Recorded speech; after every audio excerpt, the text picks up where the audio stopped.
Hi, this is Johnny. Welcome back to my YouTube channel. Ngayon guys, merong gustong i-share sa inyo about dito sa violation ng Facebook sa intellectual property. Kung halimbawa guys, nakatanggap kayo ng ganitong violation sa inyong Facebook account or dun sa inyong Facebook. So ituturo ko sa inyo guys kung paano ba natin siya isosolve or masusolusyonan. So ano ba yung intellectual property? So yung intellectual property, ito yung ginamit natin dun sa ating video na mayroong watermark or di kaya naman yung mga video na hindi atin. Halimbawa dito guys, halimbawa yung isang tao na pinagkunan natin ng videos, kung halimbawa i-report tayo kay Facebook, doon tayo magkakaroon ng intellectual property violation. Paano ba natin siya masusolusyonan? Mayroon tayong dalawang paraan kung paano ba natin siya masusolusyonan itong ganitong violation. Meron tayong unang ginawang tutorial, paano ba natin makakontakt yung reporter na nag-report dun sa ating video. Then pangalawa guys, kung paano ba tayo mag-appeal.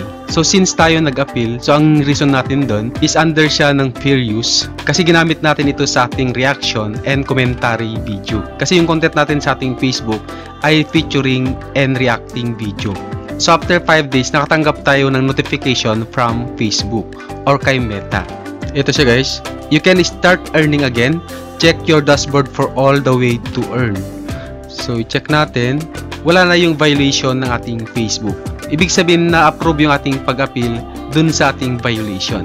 So ganun lang yung gagawin nyo. Kung sigurado kayo na under fair use yung ginamit natin na object or ginamit natin na video, pwede nyo gawin guys yung ginawa natin dun sa ating appeal.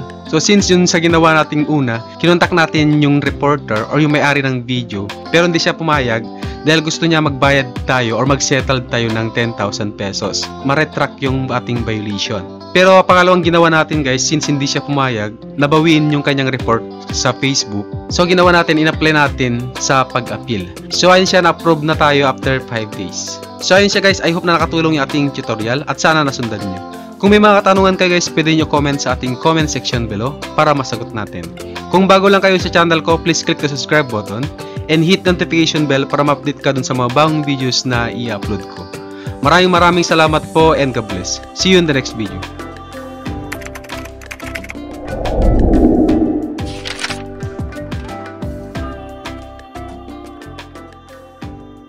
You